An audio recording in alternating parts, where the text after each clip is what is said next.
Hey everyone, how's it going? My name is James and welcome back to Soundline. I'm in the theatre today. I've got my laptop, I've got the big screen. I'm going to watch back and talk to you guys about all my footage that I took while I was in Tokyo, Japan at the Accuphase Factory. We got to do a tour of the facility, see how the sausage is made and how they assemble and test every single unit that they make. It was a really awesome day. It was about a 2-hour tour in total. I've managed to trim the footage down to around about 30 or 40 minutes. It was awesome meeting the Accuphase team. What they do there is just on another level compared to anything I've ever seen before. Yeah, so if you like Accuphase and you've got a bit of time on your hands, sit back and relax and yeah, let's rip into it.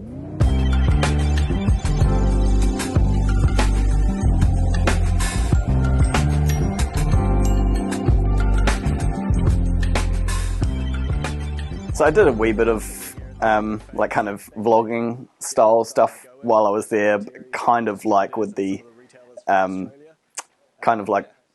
hi-fi show. I got a wee bit camera shy and ended up just doing a bunch of point and shoot filmings. That's why we're doing this kind of reaction style thing today. Here's my mug. Okay, yeah. How are you? Konnichiwa. It's James. Hi. We were there with a bunch of Australian distributors and retailers as well, who are all real awesome dudes as well. First thing you see when you walk into the boardroom is this museum of all this amazing old Accuphase gear, which apparently all still works. Every single piece there works and functions, like everything dating way back to some of their first products to their current stuff on the bottom row. And they've just got shelves of it. We brought over from New Zealand a bunch of Manuka honey and Whittaker's chocolate. They appreciated that quite greatly. So this gentleman's name is Suzuki-san. He is the president of Accuphase, I believe. And he just kind of, we sat in this room for a wee bit and did like a wee bit of just a talking thing. We got to ask some questions, some things that you don't really normally get to ask just via email. It's nice to be able to do it in person. Was built in 1973. Yeah. So over 50 years ago. The building contained the engineering department, production line, and more. The building next door was completed in 2020, 5 years ago. So it contained the product warehouse, and the quality control department, and the listening room, he said, right? Yeah. So we are a small company, but we hope that you will take the time to see and please use your business as a reference. Thank you. Here he is. The man. This is Saito-san, or Jim as he's kind of known amongst friends. He's the founder of Accuphase and he's just the most awesome guy. How many people? Oh, okay. And then that other guy who just walked in, that is Nishigawa-san. He's like our sales rep for our part of the world. He handles more than New Zealand and Australia, but he's the main guy that we talk to when we need to communicate to Accuphase overseas. Models at glass. And then this guy here, who kind of led most of the tour, is Inakuma-san. He is the director of engineering. He's got really good English, so and so is Nishigawa, so they both kind of led the tour of the factory and were able to answer all of our questions really, really well. I get it. Because, okay. Yeah, actually, to make gold champagne color is a bit different, different and difficult. Yep. And it doesn't fade, right? It's a special color that matches new Accuphase as well. So you can have very old with very new, and it looks same color. Yeah, it's the same color. Yeah. Yeah. Yeah, so Like your wife don't recognize you both. Yeah, exactly. everyone kept talking about the one and only black Accuphase on the shelf there. They did make a black FM tuner, and it just, it looked like every other product on the market, I guess, and black wasn't as popular as their silver and their gold that they had already been doing, so they luckily they picked gold and stuck with it, and it really worked for them. Such a cool arrangement of products on that shelf, man. Like amplifiers, CD players, graphic equalizers, power conditioners. There's one of the rare Accuphase AV receivers, actually AV processors, which I think I took some close-up footage of. Many customers still using this. Yeah, For example. yeah. Very good. Sometimes go through the exercise of just comparing what a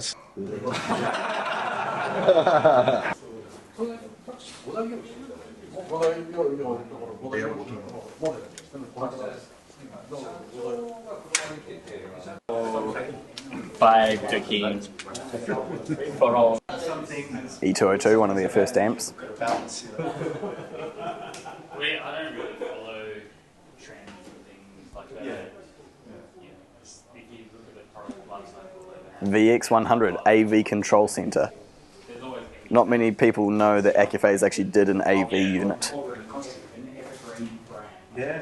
Rare product. On the back of it here, so you can see it's all RCA and XLR pre-outputs, and then they've got digital audio inputs with Toslink and coaxial and AES possibly by the look of it, RS232 control, and then on the input side you can kind of see, like how Accuphase's integrated amps have the MDC card slots for phono and DAC, they planned to have different cards for video inputs, which is a brilliant idea because this product itself would easily outlast these video type connections, like the ones you see here, component video and D5 video, are obviously quite dated and not used anymore.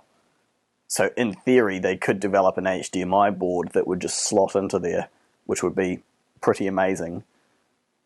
But I guess for whatever reason, they decided not to carry on with it. It is really hard to make a home theater product that stays relevant and up to date as the industry moves forward. And Accuphase is all about making products that do work, for decades upon decades without fault or needing update or change. So I get why they stopped, but man, it would have been cool if they made an HDMI card for this thing, even if it meant you couldn't do Atmos. Yes, we do. Yes, component video set for a while. We're not the same brand. But I saw one about Yeah, 15 years ago. I'd love to hear that. lots of different. You see they got that really cool, like completely manual graphic equalizer on the right hand side there for left and right channels, left channel on the top, right channel on the bottom, and then that one below it with kind of the bunch of blank panels on it, that is a dividing crossover network. Yeah, so you just buy a module to go in there to create another division, and you set the frequency, the slope, and the cue width. It's a really cool idea. Like backyard repair guys, and they just butcher them. It's one of the very first Accuphase CD files. That is a digital equalizer, I think. Fuji 28. This is cool. So you just buy the cards for the number of channels you want to split up. Yeah. It's quite cool.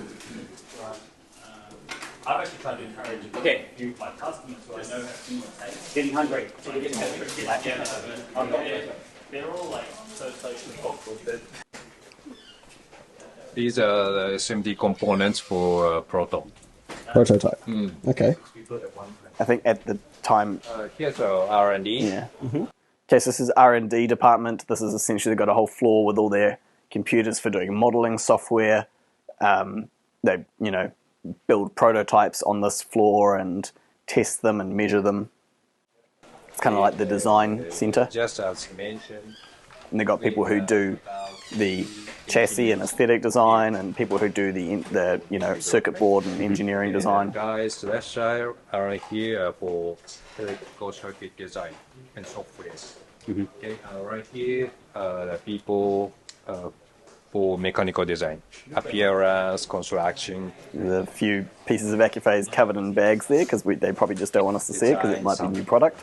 Like we use 3D CAD, like 2 years for new design from beginning. to the end, to the production. Okay, so the team responsible for everything about design. Okay, and we have the production upstairs. So if something happen in the production, okay, they can go there and take a look and make a countermeasure, everything. And prototyping is on the way, so. Yeah, on the way. So normally we make 2 or 3 prototypes during the engineering period. And normal control programming, we can do everything by ourselves. Okay. Yeah, he's doing something about the volume controller. Yeah. This one. Yeah, the feeling is very, very important for our products, right? Yeah. Yeah, so they. Which unit is this off? Or is it shared across different models?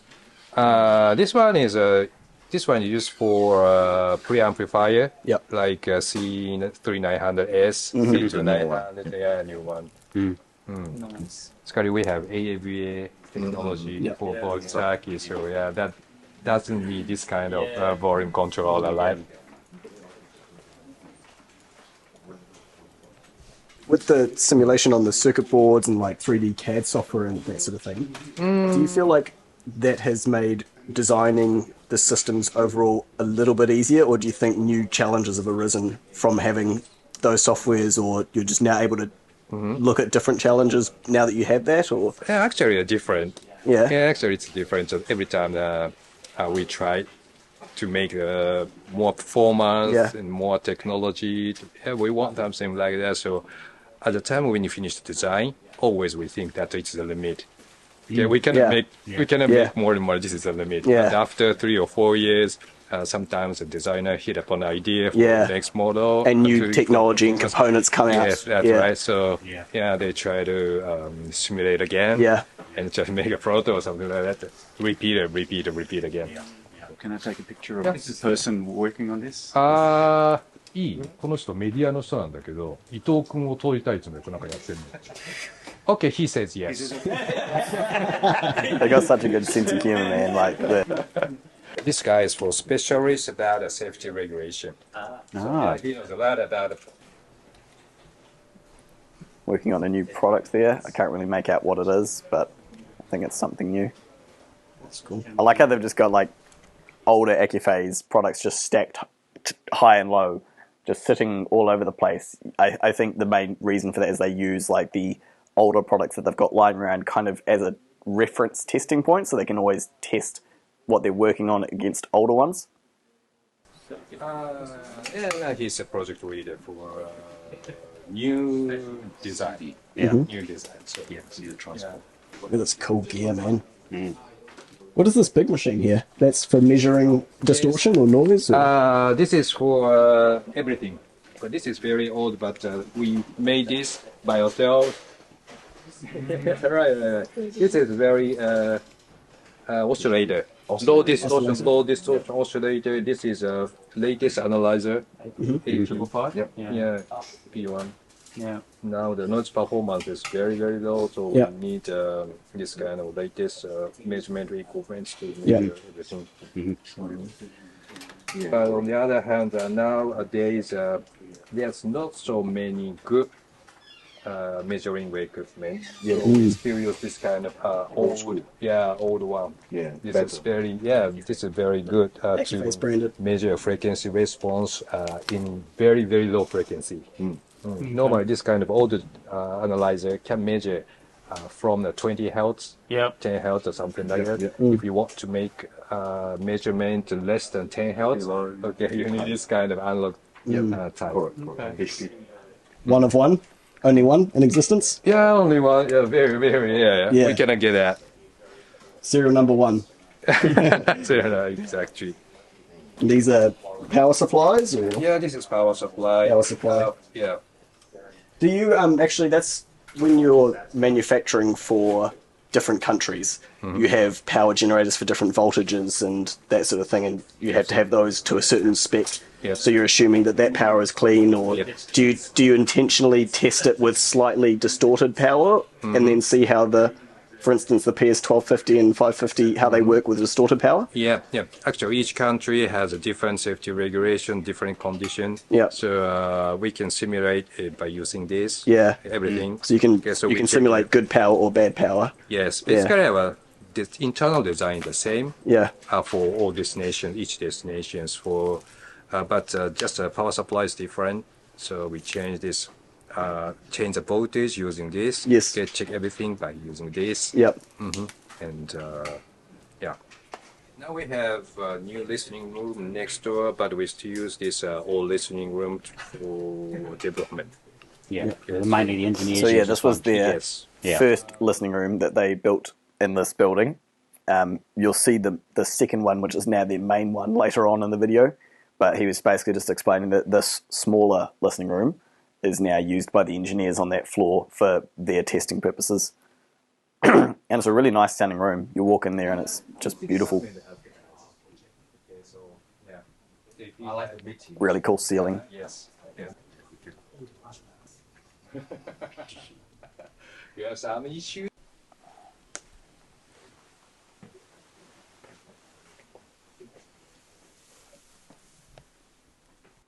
Good relationship with your okay. Yeah. Did you have this room designed for you?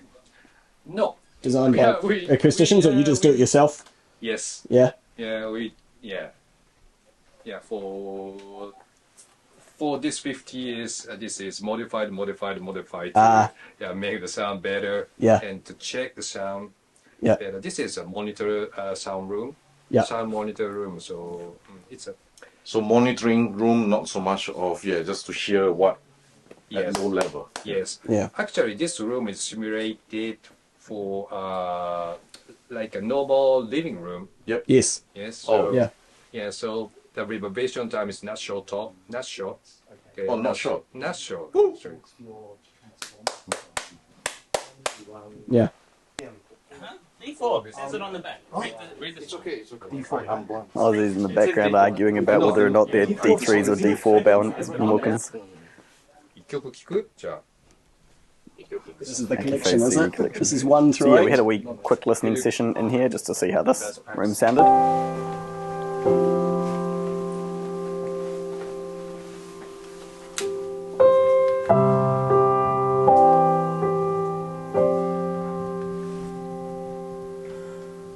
Just a word you send me makes me clear my thoughts and start to dream. We use for example two sources, okay, classical music, jazz music, and one person try to make have you listen to like okay, I play A, okay, the one chorus. After one chorus, they change the connection, and okay, I play B. One of the retailers asked about, one of the Aussie guys asked about how Accuphase do their testing for new products to see, like, do they do blind testing, double blind testing, who's sort of deciding is it an improvement or is it just kind of different or worse? And he's just explaining they kind of, yes, they do a double blind test with their guys who do their listening for them, which is a mixture of the engineers as well as some of the corporate team, and then they have someone doing the swapping of the connections from old product to new product with two different pieces of music, and I think they do a true double blind method, which is where they don't really know what it is they're listening to, and they just make a decision purely based on the sound. I think that's something that's quite important to a lot of audiophiles out there, is knowing that when things are being designed and listened to, that there is no bias in the testing process. You change the sources, make A, B. Okay, what is your impression? Okay, so you can answer A is like this kind of sound, B is like this kind of. Yeah. But basically, always new product wins. Yeah. Yeah, somehow. Yeah. Even do it blind. That means, engineering is good engineering. Jim comes in and listens to new product. Always. Always? Yeah. Always. Yeah. Yeah. Actually, yeah. He says a lot, Yeah. You mentioned earlier that like trends change over time. What direction or what trend do you think is being followed at the moment? Sometimes criticize or people, customers mentioned about sound quality. Okay, I hear very carefully about that and make a feedback that. Okay, and we try to manage that for next new models. Okay, so feedback is very, very important. So the opinion of, for example, you, distributor, dealer, customer is very, very important for us. Do you use any other speaker brands? Yeah, we use B&W and Fine Audio, JBL as well. Last time we used so Wilson Audio. So we take a lot of type of speakers. Yeah. But we use B&W for the product development. Okay. Development, yeah. They're very popular in Very Japan, aren't popular, they? Yeah. hard to drive, Yeah. sounds high-end, Yeah. So let's go on to that. I've always said, like, here in New Zealand, I don't know if it's the same in the North Island, but down here in the South Island, there's quite a bit of Bowers and Wilkins speakers around, but they're always paired with things like Marantz or Michi or something like that. I don't know hardly any Bowers and Wilkins owners down here who use them with Accuphase, and I wish they would, because Bowers and Wilkins are used mostly when they're voicing Accuphase products, because they're really popular in Japan. And I've heard Accuphase and Bowers and Wilkins here when testing customer speakers here in our showroom, and it's a really good combination. So if you're out there in New Zealand and you've got some Bowers and Wilkins speakers, highly recommend you try it with some Accuphase product, because it's a great combination. And Accuphase have got the low-end power and also the softness that goes well with Bowers and Wilkins. If you put you probably know this, but if you put Bowers and Wilkins with a product that is overly clinical or hard sounding, that's probably not the right ideal combination to go with Bowers and Wilkins, because they're already so high resolution. So you want a product that doesn't shy away from having resolution, but you want something that can tame the speakers, and Accuphase do that really well. Oh right, so sorry, I skipped past the title card. This is the production department, essentially. They have another factory where the circuit boards are made, and the chassis themselves, like the actual metal casings, I can't remember if those actually get ordered in, like made by another. I think those are probably made by another company, because you don't need Accuphase level engineers to make a metal box. But this is essentially the part where all of the pieces of Accuphase amplifiers and products come together to be assembled into a working, functioning thing, and every single Accuphase product, every single one, goes through this entire testing process that you're about to see. So it's not like they test every 5th or every 10th or every 100th unit for quality control. Every single unit gets tested and put through this process, because they want every product that they sell to meet specification, and they don't want a single customer receiving a product that was even slightly faulty out of the box.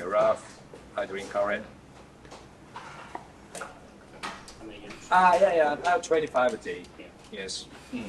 So you can calculate. So after interchanging, the product goes through like this and make. Yeah, they've got a whole workflow. Making a burning in. I think so. At this stage, you see it's basically just chassis that have been assembled. Everything's been plugged in, and that guy, he goes through. He has his meter, his probes, and he's measuring the signal coming off of different parts of the circuit board as he is messing with all of the knobs and changing the signal going into it, and making sure that the output signal stays within spec. Are these burning? What did you say, burning in? Yes. They're burning in. So is that just the power supply burning in then? No. They use normally they use. This is just power supply. I wasn't aware that they actually did this. Okay, so that, when you buy a brand new Accuphase product, I think he says in a minute, I think a couple hundred hours, they actually do run in the power supplies or something like that for a couple hundred hours before it's even out of the factory. I think he says in a minute that they do also run in the output stages a wee bit with a load, but I can't remember. Yeah. And from this one makes about 20 to 30 watt and burning it to reject the initial defect. Right. okay. It will be done more than 24 hours at least. Okay, sometimes goes to more than 48 hours. Yeah, 24 to 48 After hours that, for the power supply running. go through like this. Not 200. So this is like now your basic. Clean room or something. I don't know if you're a function or what is it? It's like a Pass the guaranteed output, guaranteed performance. Probably he will make adjustment until he is satisfied. That's cool. I was just doing very basic. Right. Yeah. The whole is at the bottom. Okay, yes.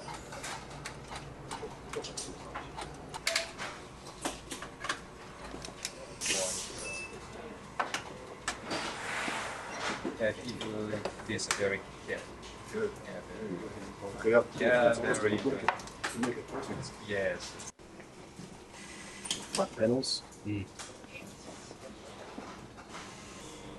Check performance and function again. Adding vibration.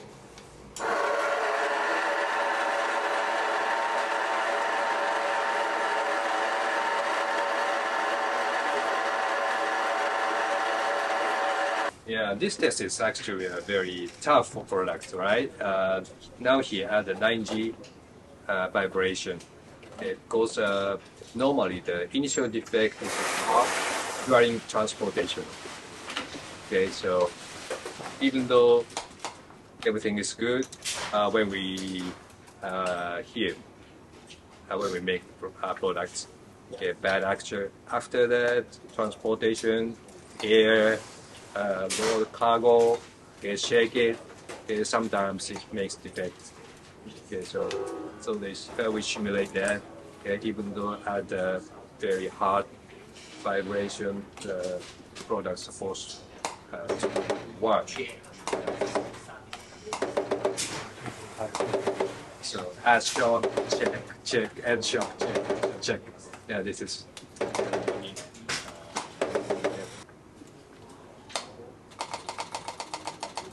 Is measuring noise or distortion or whilst doing every single function of it. Yes, Right.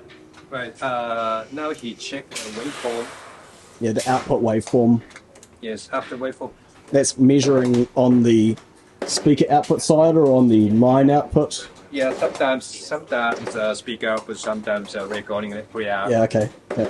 And each product has this kind of card receipt. Birth certificate. If you find something, all the phenomena is indicated here. Okay. Find is there's a very small scratch on the bottom plate. Okay, so afterwards, QC guys or the both the production line, I will check the scratch. Okay, whether this can go. So that birth certificate is quite important. They every single product that they make. Granted, I don't know when they started making these, but every single product that they make these days has one of those birth certificates that Accuphase hold on to basically for life. As far as I know, they don't ever get rid of them, and they're thin wee sheets of paper, so it should be easy to store. But they have all of the information about the specs that the product was making, if there were any like little micro details or scratches or anything like that that the engineers noticed but did pass QC.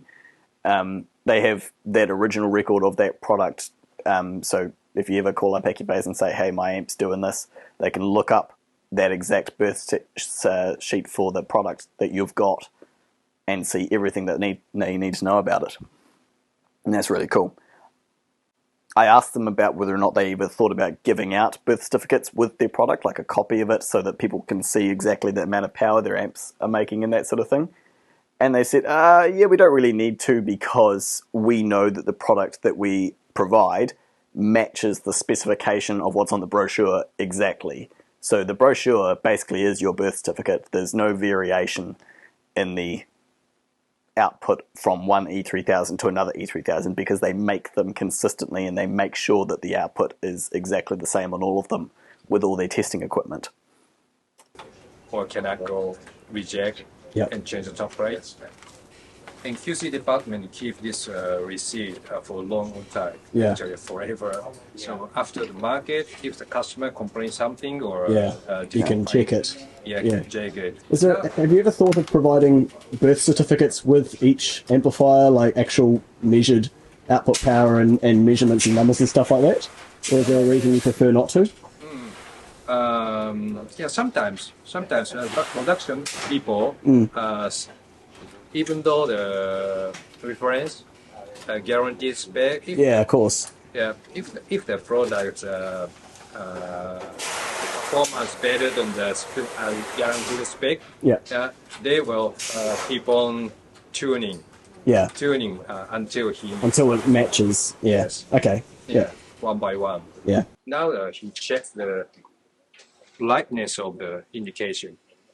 Okay, so this is a master brightness with indication. So now he compares that. This one is totally the same. It's very difficult to measure, right? The brightness. Okay, so he checked using this kind of master. You guys made that, or that's? We made it. We made it.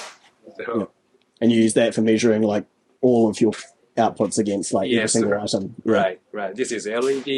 If you use a long time, the brightness goes decrease, right? So so he cannot make turn on for a long time. Right. Okay. You can't leave it turned on. The new remote next to an old remote. I just thought this was interesting. They've got a thermometer and a hydrometer, which I took to mean it was like the humidity of the room, and they have that on the wall just to make sure that they're making things in a consistent environment, I guess.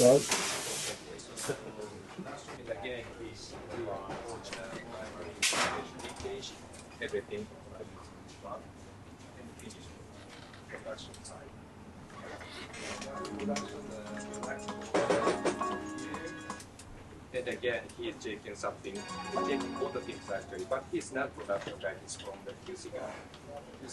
So why is this in the dark room? Looking at the lights, is he? Yes, dark room. Okay, so the color of the wall is blue. Okay, this color is easy to find some scratch or something. He's looking for scratches. Yes. Okay, you can see the green color here. Okay, this is very good color to find brightness. So they've got these two different rooms, part of their quality control and testing.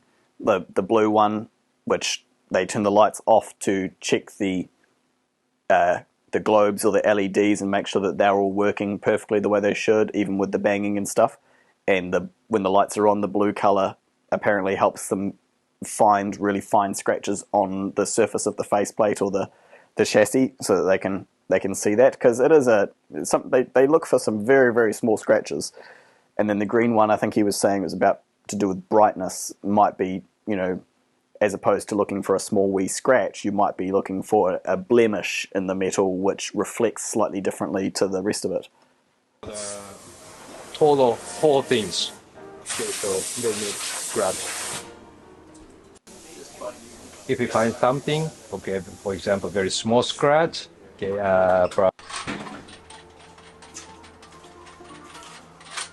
So this guy, final inspection, he checks everything. It's an assembled, ready-to-go unit, but he is looking at every single moving piece, part, every surface. All of the various older bits of Accuphase that are like sort of scattered around, are they used for testing, or just because you can't find a place to put them, or looking at them like there's old stuff sort of everywhere? Yes. What's it used for? Anything, or just? Yeah, this is a very, very important. If something, find something, okay. Are they rejected units, or? No, actually no. So percentage of defect is less than 1%. Yeah. Less than 1%. And when after shipment, the percentage of defect is less than 0.0 something percent. All products, even the entry class amplifier takes same quality standard as top models. This one is for checking the safety. Isolation, voltage, leakage current. Okay, this is very important part. He didn't really answer my question about what all the old Accuphase products sitting around before. This stage you add caps and things. Yes, that thing is done by the production guys. Put everything in the Dutch. This kind of instruction manual, power cord. Okay, they put very carefully into the carton box. Does each unit receive its serial number at the beginning or at the end once it's passed everything, passed all the tests? Passed everything. Yeah, so it receives serial number here. Yeah. At this stage. Yeah. Okay. This lady is making panels. Okay, and this is a separate little room. They're doing CD mechanisms, so they have it's not like a full clean room, but it is a separate little room which is sealed off for doing their laser mechs, which is, you know, I suppose good because you're dealing with lasers and optics and fine dust could be a factor. The scratch. Oh yeah, that. Can I pause it? It might be a bit hard to see, but there is a scratch there. It is very, very hard to see on camera, very hard to see in person, but that was an example of a scratch that they then rejected that product and said that's not good enough for our customer, or for our customers, so bin that one essentially. You can kind of see it. It's so faint and it's going the same direction as the grain and it's on the underside and they said it wasn't good enough. Panel here. It was really hard to get in focus. okay. What about the rod transformer? It's hard to find it. No. We ask. Even this is actually possible. Yeah. On it's on the top side, but yeah, still a tiny, tiny scratch. So their level of quality control, and they want every product that goes out. This production guys sometimes probably 3 or 4 months. Each 3 or 4 months they load it. They loaded change. the position. Oh yeah, that was interesting. Terry asked a good question about whether or not each person just has one job and that's just what they do at Accuphase. And he was explaining that every 3 or 4 months, the engineers kind of shuffle and change positions so that their expertise isn't just in one aspect of manufacturing. It's like, for a few months you'll be doing the testing process right at the beginning, and then after a few months you will switch and you might be in the quality control division or in the final inspection or at the shaker table. So they do shuffle them around to keep their expertise nice and spread across a variety of areas so that if one guy is sick or can't come into work for whatever reason, they don't have to come to a halt. They've got people who can sub in for them. So each production guys can do everything. Basically. They always Yeah. These ladies do the face plates and assemble them because they've got keen eyes for detail. Actually, let me just go back a wee bit. Those, I zoomed in when on those gold pieces, which they become the gold insert rings around the input knobs and around the volume knobs. I didn't know this, but they are actually electroplated with actual gold. It's not, these days it's so easy to assume you see something that looks gold, it's so easy to assume it's just a gold-like polished brass or something like that. But no, the gold trims around the volume and the input knobs actually are real gold, and you can see here, there's a lot more to it than what you actually get to see on the finished product. On the front of the amp, all you see is 2 tiny little trim rings. That gold goes all the way inside the unit behind the faceplate there. So we went back outside at this point because we're going to go through to their other building which they built. And just while we're outside, a couple of fighter jets happened to be passing over, which was kind of interesting. we were like, ooh, military craft. Accuphase mobile. Yes. Do not enter Australia's personnel.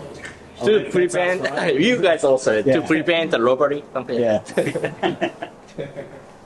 He's like, so we put a sign on the door here that says "Do not enter," so that people don't come and rob us. So this is their warehouse. Wow. This is all stock, ready to go. You said that you didn't have any A lot of gold in here. It's domestic market. Now we have the 2,700. Yeah. So it's almost full. Now the domestic market is really slow, so they have a lot of stocks now. So that's domestic and that's That's overseas. domestic, this is overseas. Yeah. Yes. Yeah. These ones here in the flight cases. This is for demo units, Demo for units domestic dealers. For domestic dealers. For domestic dealers. Okay, yes. We can use, sometimes we use the show, Yeah. Tokyo show. Yeah.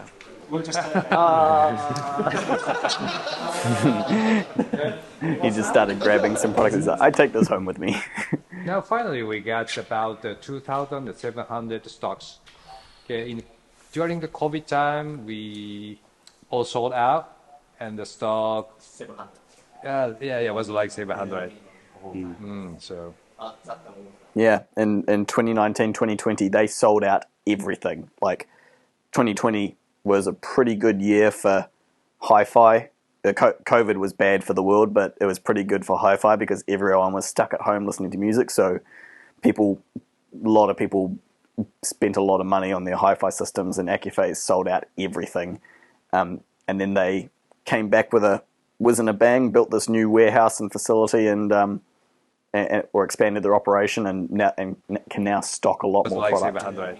Because they don't really want to have that happen again where they run out. Oh really? This is These are interesting. I'd never heard of this product before. The Pro series from Accuphase, the PR30. It's a commercial broadcast something or other. He explains it in a second. for NHK broadcasting. Oh, right. Okay. It's like that.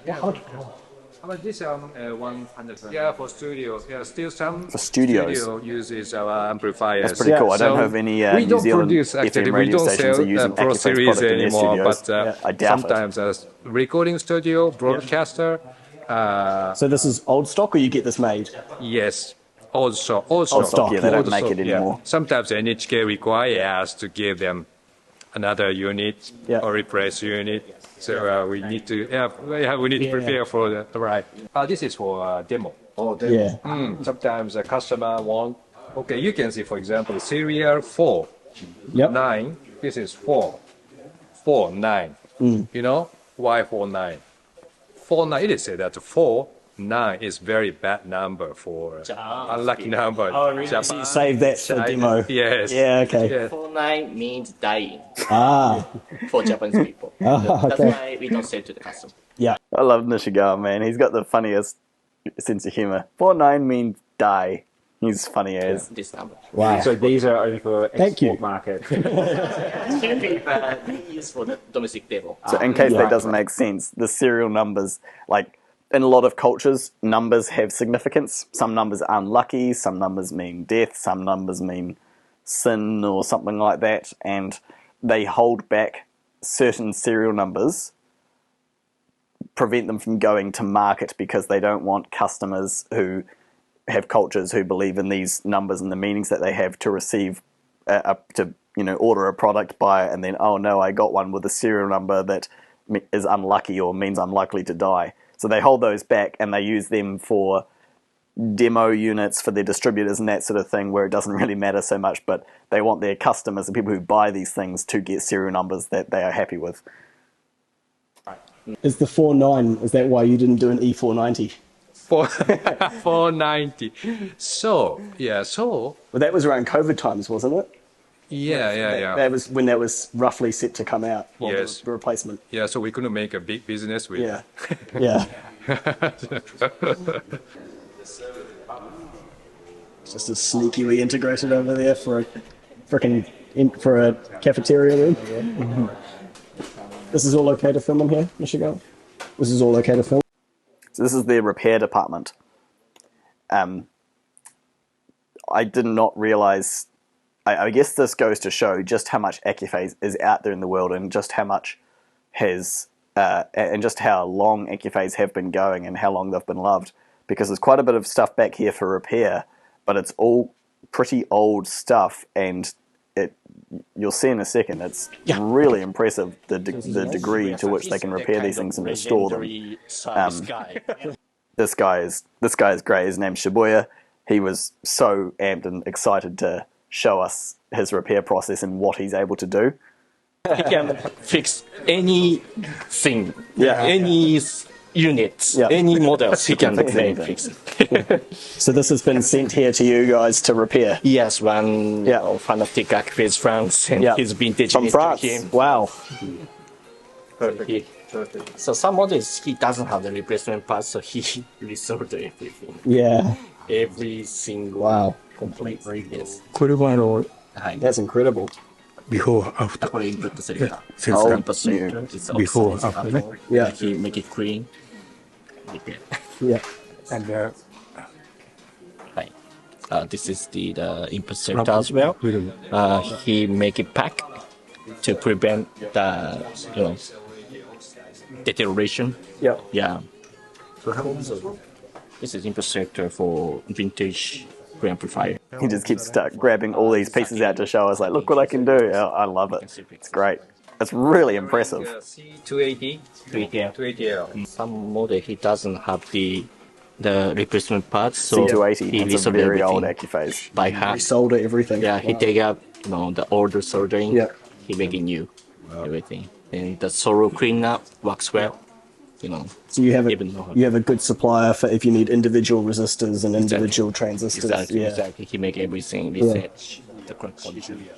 It is the history of the Accuphase volume. Oh, cool. That's really cool. Yes, this is the first volume of this C200. Then it's getting bigger, but like that one. It's yours. It's my one. Yes. Were they all motorized, or did it start being motorized at a certain point? Yep, and since that time. And after that one, it was motorized. Yes.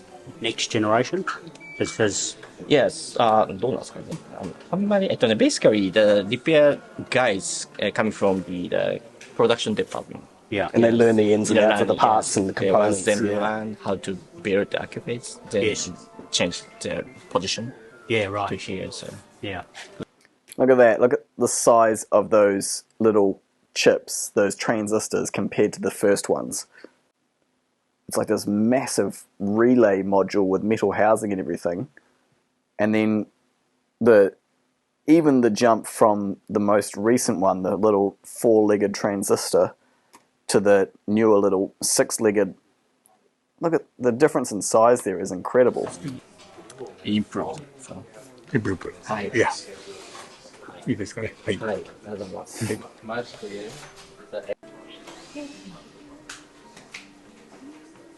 I believe that might be a soak testing station where they've repaired products and they're letting them run for a while just to make sure everything's fine. This is a mechanism for DP-ATL released in 1988. Okay, still he can repair that, laser pickup, and do everything. Yes, this one is from Sony mechanism. This one is very good mecha. Yeah, so this is very old, but they use a linear motor actuation. So if you maintenance it, it's a very good reliability, and they still can use that for a long time. When it's broken, for example, this one is a very old mechanism, right? So we don't have this whole mechanism anymore. But he knows everything. So once this is broken, customer asks him to repair that. He check everything, and he can only point defective. Okay, so still we can repair this one for a long time, even though we don't have this mechanism. Yeah, basically. Yep. With all of these repairs going on, I think he's said the majority of the repairs that they're doing in-house are domestic, right? They're mostly Japanese or nearby countries that are fairly easy to get the whole unit to Japan for repair. And when they do repairs, often it is at a base component level. They only fix what they really need to. For overseas, they will ship out entire boards or entire mechanisms, and in the very odd case where they don't have an entire board or an entire mechanism, they can get a local repair agent to remove that mechanism or that board, send that one part to Japan, and then they can repair it on an individual component level. And from everything I've seen, like, they seem to be repairing everything all the way back to their first products. They've got, you'll see in their parts department in a second just how many parts they have. They've got parts for Africa, but in the very rare cases where they don't have the parts, they can repair it down to the base, circuit board component level. It's so impressive. Like, it gives me real confidence that if you buy an Accuphase product, there is no real reason why it should ever stop working, because these guys can just fix it. Do you get mostly repairs from Japan, or many overseas, many international repairs? Basically domestic. Mostly domestic. Yeah, mostly domestic. All this one. Wow. Yeah.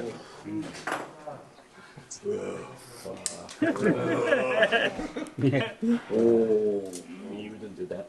So this is the remake. Well, it's kind of, yeah, I can see it. There's a recently refurbished faceplate for it. Like, That's a an restored old panel or C280. a newly made one? Restored part. Restored. Yeah. Wind that around it. Mechanical contact is the most important part. Okay. And This tool was tool. This tool was tool. This tool was cool.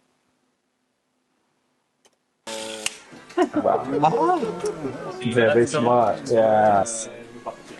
Look at that. Look at all those resistors on that, like, hand soldered. You are welcome. Yeah, this is great. Yeah. So this is parts department. Repair parts. They got a whole room just full of parts, and they're all static wrapped like this to protect them for a long time. Everything is documented and catalogued. This is not all one. Old one, but they discontinued. Yeah. But we can support. Do you continue to make any more of these for old models? Like, if you get a request for 2 of them a year and send them out, do you ever make replacement ones, or do you just have what you have and that's it? Yeah, but actually it's difficult. Once it's running out, After 10, 15 years from the design, yeah, it's difficult. It's hard to make more. so once the running out. But your of stocks, Accuphase. for the domestic repair case, they don't replace the modules, they replace the individual components. Yes. So the modules go to the overseas. Okay, so most of these parts, all these assembled circuit boards and mechanisms, are for the overseas markets, where it's just simpler just to send out an entire board for replacement. Whereas if you live in Japan and something on your output stage or your CD mechanism fails, you send that to Accuphase and they'll just repair it on the base level, as opposed to relying on all these big spare pre-assembled modules. They save those for the rest of the world. They replace the modules, it is sent back to 41. Really well thought out. We can refurbish it. Oh, yeah. That's a good idea. Yes. Future repair. Yeah. So, and when we replace a module in an Accuphase or a circuit board in an Accuphase amp that they've sent us, we can then send the faulty one back to Accuphase easily via post, and then they can refurbish that, and now that is another spare part that they can sell or can install into a future product. Wow. Maybe the new model, Brand new spare parts. It was a DP C3900S for a long time. Yes. faceplate and DP570S mechanisms. Like, that's a brand new product, and they've already got spare parts ready to go. Parts all the way back to your first models? It depends You must on the be model. getting close. Like, do you know the oldest parts you have? This one is the first laser pickup. Yeah. From the first CD player. First CD player. Wow. So there's that a Yeah. Sony. Sony. Sony, yeah. It's original 70s Sony CD mech. Actually, law requires we need a green roof, so we put green. So this is the main listening room, which they recently built. Germany. Now, Germany, Hong Kong, China, Germany, France. Where does Australia fit? Number one. And this room was quiet. This is the floor noise, the noise level in this room was 20 decibels. So very, very, very quiet. very well acoustically designed. Allows you to really hear every single detail that the product is making. You can hear, even though my voice is, I speak very small, like, so this is a room. You can find the difference between the old room and this room, right? Reverberation time is a bit longer here than there. Okay, actual reverberation time is like 0.25 sec. So this room is designed not for only checking the sound, but also feel comfortable and listening to the music. So probably once you get used to it, or you feel very relaxed. The height is like 3.3 meters high, the lower side. The higher side is 3.6 meter. Yes. Yeah. So now the quietness is like 20 dB, less than 20 dB SPL. It's like same like as recording studio. Yeah. So now we can find. Yeah. You So this already is know. this is where we where we got to truly listen to the new C3900S preamp compared to the current C3900, and the DP570S compared to the current DP570 CD player. They're the two sort of major new products that they've recently released. They did have them at the Hi-Fi show, but this is a much better listening room for us to really get to listen to them in. Yeah, you saw with that, A300 power amplifiers, fine and Bowers and Wilkins speakers, PS1250 power supplies, and everything. DP570 and the 570S. Okay, and now I can make you a comparison of the listening. Just a word you send me makes me clear my thoughts and start to dream. You take trade-ins? Yeah, there's a major difference. Terry's just shaking his head because he knows he has to buy one now because he's just heard such a massive difference. It's pretty obvious. It's not subtle. He's like, God damn it. And, I play DP570 all one first with fine.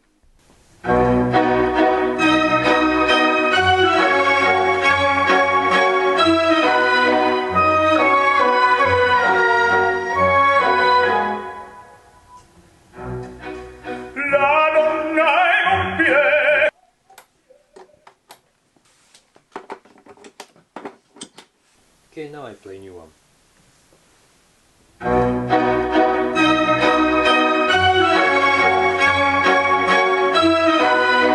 I don't know if it's coming through on YouTube or not, but the difference between those two CD players was massive.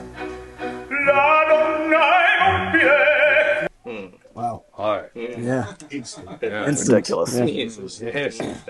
Yeah, this So much more difference. dynamic. I'd love to trade my 570 so much for one of more those depth. 570Ss. Like the Yeah, actually, mechanism is the same. yeah. Okay, DAC is the same. The basic architecture is the same. We put some other new technology and optimize those ANCC. ANCC, Yep. and we try to consider about the component location and grounding construction, yeah, and make the difference. So the slightly different layout internally Yeah. of boards and components. Exactly. Yeah, Okay. you're right. Wow. Let's see your input. Input distortion. That's not as bad as it was at the Hi-Fi show. If you watch the Hi-Fi show video that we've done in the convention center, they had 4% distortion. Here in their listening room, they looks like about 2.5% distortion. For reference, here in our showroom, our PS550 tells us we get around about 2% distortion on our mains. But in all three situations, when you go to the output, distortion. that needle goes all the way to Yes. zero. I can't Input speak. sine wave? Well, that's a bit of a squared off sine wave. Whoa. It's almost square. And then the output, Yeah. perfect. Yeah. I Very can't good. speak highly enough about Australia, those Western Australia power in conditioners. particular is bad power. 180 to 270 volt, like big fluctuations. That new 570S looks really cool. You notice they've kind of squared off the buttons a wee bit. It looks more like the DP750 or 770. I really dig it. It's quite cool. And that looks like that's all of my footage, guys. If you're still with me, thank you for sitting through all of that with me, and I hope you enjoyed it and found it interesting. Their operation really is on another level. It's so impressive seeing it all in person. The fact that every single piece of Accuphase gets individually tested about 10 or 12 times. They look for the tiniest wee scratches that they would deem unnecessary. The repairs department, we've been selling Accuphase for I think like 20 years or maybe a little bit longer. We've repaired maybe 5 products. We've sold quite a bit of it. So the fact that they've got such a large repair department tells me that there's a lot of Accuphase out there and a lot of really old Accuphase, which they are still keeping going. In some ways, it's kind of like you look at the repair department and you think, oh, I didn't realize so much Accuphase had to be repaired. But I look at it the other way, which is, well, this just proves if you own Accuphase, it's basically going to outlast you because they have parts for everything. And if they don't have parts, you can send them the broken part and they will just fix it because they can just fix everything. That stuff that guy was working on, that Shibuya was working on, was like, 50 odd years old and they're still fixing it. So yeah, it's really, really impressive what they do there. The guys at Accuphase are amazing. I love every single one of them. They're such awesome people to chat to and talk to about hi-fi. They took us out for dinner after this and we had such a great night. I really enjoyed spending time with them, which has me very, very excited for 2026 March, I believe. We've got the team from Accuphase coming out to New Zealand for the first time, like in a long, long time. I think some of them have been to New Zealand before, but not as like an Accuphase trip. This is Accuphase's first, company trip to New Zealand, and we're so excited to have them here and to host them.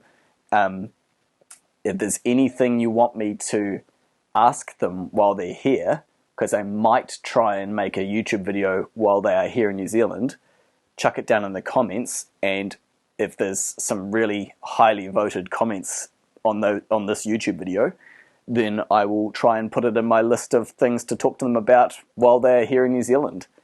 So yeah, put that in your diary. We're really excited to have them, as I say. Thank you guys so much for watching this video. If you own Accuphase and this just gives you even more confidence, thank you for your support. And if you don't own Accuphase but you're on the fence about it, I certainly hope that this helps you make your decision that Accuphase is a brilliant brand. They support their customers truly, truly long term. They're an amazing company to deal with and their products are outstanding in sound quality. So yeah, once again guys, thanks for watching this video. I hope you've enjoyed it and I will catch you in the next one. Ka kite anō.